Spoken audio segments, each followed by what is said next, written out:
Clear Life Combat. I'm excited. We have a guest that is in studio. I love doing Zoom because technology is awesome, but I love having people in studio. I'm going to let him introduce himself, and we're going to be learning a lot of cool stuff today. Hey, how you doing? I'm doing good, man.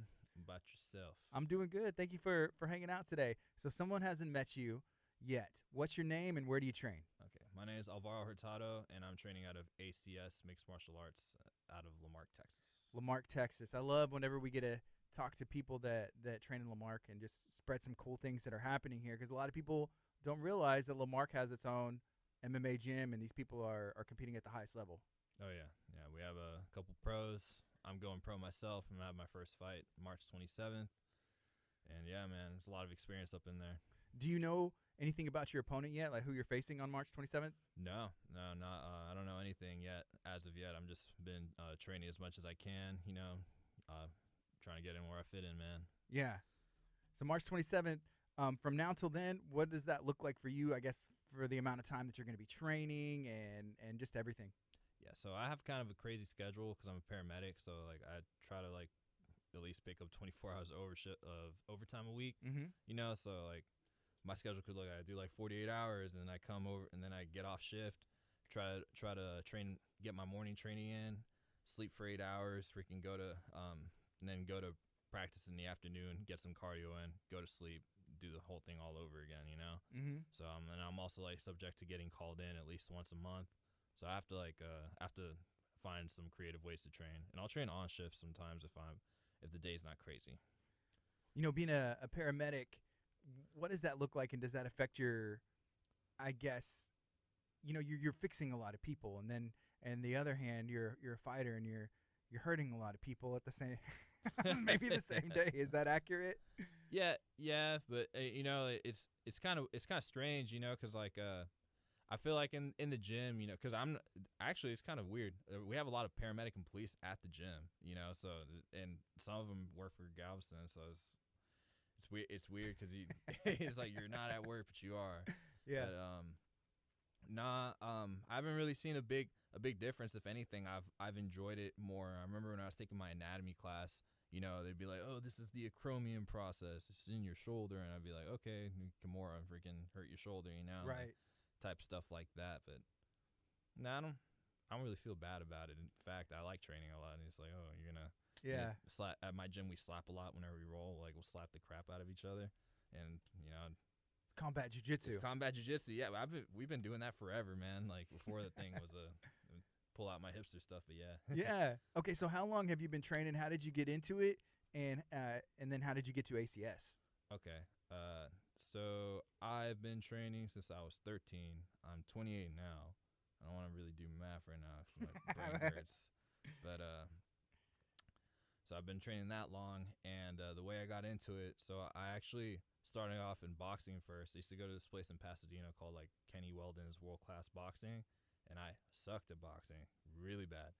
And I remember watching Never Back Down one time, and then I forgot what happened, but I got into a fight at school, and like the whole fight was on the floor, and one of my friends, I think his name was Joseph, and that dude was like, hey, I train at Gracie Barra, just come take a class with me. So I go there, take a class with him. I really liked it, ended up going to both, and then I met Drew.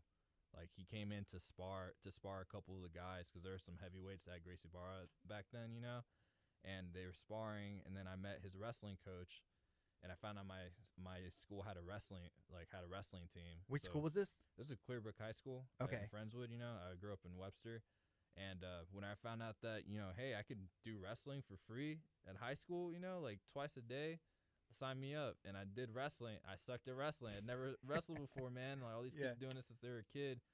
And I talked to Drew, and he was like, yeah, man, we have a wrestling club out of my gym. I go to that gym, and, like I just ended up loving it. I ended up wrestling year round, and then I signed up at Drew's gym. It was like a natural transition, like because the wrestling gym was already within his gym, so it was easier. So you've been in combat sports for a while. I was at ACS the other day, and Drew was even asking, like, hey, remember? And it was like 2010 or 9 or time kind of goes by quick, huh? Yeah. It makes me feel old, honestly, talking about it. But you're not old. That's the funny thing, too, is you've just been training for a long time. Yeah. Cool. So, you've been fighting. I guess how many amateur fights have you had? You're going to make your professional debut, and what kind of signals you that you want to make this switch right now? I think I've had 9 amateur fights. I can't really remember. I think I'm 8-2 Uh-huh. or 10. That's 10.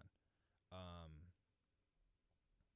I don't know. I just feel like I'm ready, man. Like I like striking for a whole fight like that. Kind of made me feel good about it. And then because I've been trying. I feel like I've been mixing it up at the gym because my last fight was just like straight up. I'm just gonna throw hands and my kicks and stuff like that. And a lot of that, for me at least, was kind of at a certain point became out of desperation because you get dropped, I get back up, and I'm like, man, I need to get this guy back. And so I'm like fighting that way. And I remember after that, it kind of got like a little bit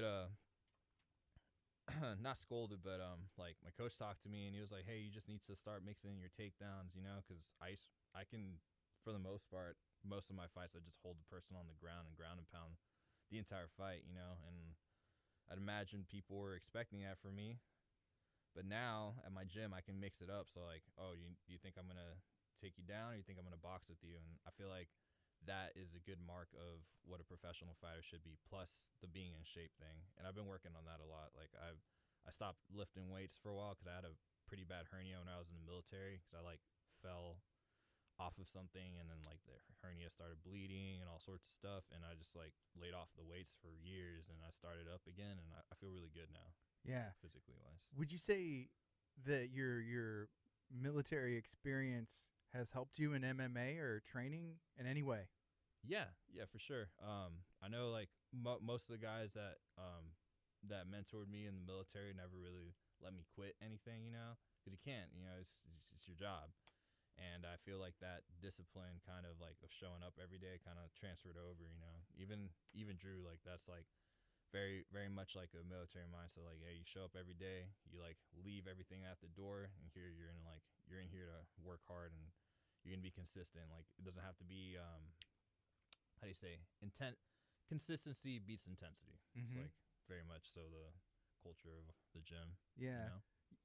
Earlier you mentioned, speaking of the culture of the gym and the people that train there, there's multiple public servants that train there that I know personally, and I don't even know, even like a quarter of the people that go there. Why do you think why is it that people are drawn to that gym, those public servants, police, fire, EMS?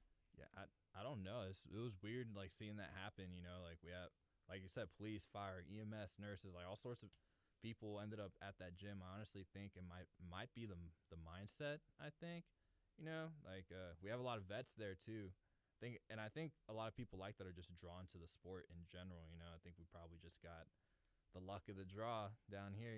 Yeah. But yeah, it's kind of easy to have conversations with people down there because of it. Mm-hmm. Whenever you decided, training growing up, you did all that stuff, competed in wrestling and just trained. But at what point did you decide that you wanted to fight? Did you always want to compete in MMA? Yeah. I always wanted to compete in MMA. I used to be a really, really big Rampage Jackson fan. Yeah, I was like, come out with the chain. You remember that dude? Yeah. Huge chain, just throwing bombs. Yeah, I used to watch UFC all the time, man. And I was like, dude, I want to do that. Even before that, my mom was like a huge boxing fan. Like, like she used to get all the pay-per-views, and I used to watch HBO boxing all the time, and so I wanted to do that first, and then I like found out about MMA, and I was like, man, I want to do that. Yeah. Yeah. Can we expect that on March 27th? You with the chain coming out for the pro debut? Oh man, is it time? Nah, man, it's not time, dude. I think I'm gonna let Jackson have that one, man. Damn, turn my neck green, Okay, what can we expect? You're gonna on March 27th. You don't know your opponent yet. Whenever you do find out, are you gonna do a little bit of research or let Drew or your coaches do that? Honestly, whenever I do that, and I never end up doing, I guess, what the smart thing would be to do against the opponent, because I think the reason for that is because I already have my skill set, and so for me to step outside of my skill set to try to beat somebody at something that they don't do, yeah, it would be really hard to do in 2 months. Like I don't like say like you're like, oh, I need to throw like 50 elbows or something like that. I don't throw bows, you know. So why would I train it for 2 months? Yeah. What is something that you do want to add to your arsenal, to your game? Elbows. Elbows, right? Yeah. Nah, I think honestly, I think I want to start subbing people. You know, like I've been a Charles Oliveira fan for like really long time, man. Mhm. I remember like my favorite submission ever was I saw this dude transition into a calf slicer, like just like it was nothing, man. Just super smooth like butter, man. I want people to be like, if Alvaro takes me down, he's gonna sub me. You know, Yeah. that's it. You know, I would love to have that in my arsenal. You know. Yeah. You know, I think of Philippe getting that knee bar. Yeah. That's not really something that you see much in MMA, but you know, Philippe, he's a world class black belt in Brazilian Jiu-Jitsu, and Yeah. you know, what's it like rolling with him, and even Nico and some of the other guys?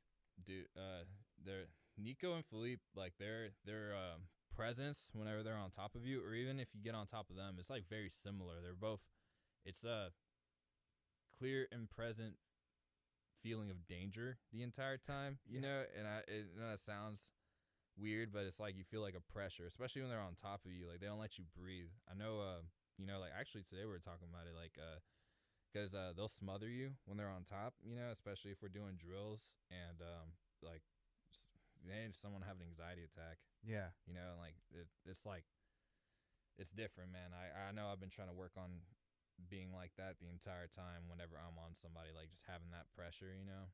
But part of that comes with the experience of being able to sub people from any position. Yeah. Yeah. So your pro debut's coming up, and that's for Fury Fighting Championship, March 27th. It's going to be, I guess, in Humble in Houston, right? Or do we know yet? I don't even know yet, to be honest with you. Down for whatever, right? Yeah, I'm down for whatever, man. I'm putting in the work now, you know. Yes. I've been putting in the work, so I'm just waiting for them to be like, hey, this time and place, you know. Yes. What's the goal that you have for your career? Honestly, I just want to fight all the best people in Houston and Texas, man. That's it. Like I hope. So I am trying to. I want to get my black belt in jiu-jitsu. I want to win a title for Fury, and I also want to get my physical therapy license. With all that together, I would like to open up a gym and also be like, hey, if you get hurt, I can hook you up, you know? Yeah. I love medicine and stuff like that, man. And I would like to, you know, combine both my efforts and help people. That's awesome. Okay, I was talking to Drew maybe about 2 weeks ago, and he was saying for the guys that come to his gym, he wants them to have a career. Yeah. Hey, you gotta work on something. What are you doing? You know, I guess is that a good? How does that? What do you think about that as far as like MMA? I think it's great, man. Like I've always seen so I grew up seeing my mom and my dad like struggle, I guess, like to put food on the table and like work hard and stuff like that. And I guess it's like that whole Latino thing, like you gotta work hard and, you know, for your money and stuff. And I feel like that is, I guess that's how I related to fighting, because I saw my parents putting in overtime after they get back home from work. They go be waiters, man. And like I feel like that's the mindset that a lot of fighters have, you know. Like I think of like, you know, like Jack Dempsey and like all those like old school boxers and stuff like that, like during the Depression, coming off work training, you know. That's what I like about fighting, you know. I don't really like the whole idea of, I guess, being taken care of and then all you do is train. Not knocking anybody that's put themselves in that position, you know, because there are some great athletes out there, but that's like I think fighting is like a working man sport, you know. And that's why I like it. Yeah. Yeah, so and I think it's smart too. You can't fight forever. CTE is a thing, you know, and I think it's in the best interest of the athlete for them to have something that they can fall back on. Yes. Okay, if you're just now joining us, this is Clear Life Combat, talking to Alvaro Hurtado. He trains at ACS Mixed Martial Arts. That's in Lamarck, Texas. And if you want to check out ACS, hit up Drew or just stop by. And I know that they always have some fun over there. I like coming in whenever I can and just checking out what you guys got going on. Oh yeah, it's always a good time. Is there anything else that you'd like to share today? You know, for the most part, no, man. I feel like we hit all the P's and Q's, man. Yeah. Well, thank you so much for coming in. I appreciate you. Yeah, you too, man. Nice to meet you guys, and I'm excited to see you March 27th. Oh yeah, I'm excited for it, man. It's been a long time coming. This is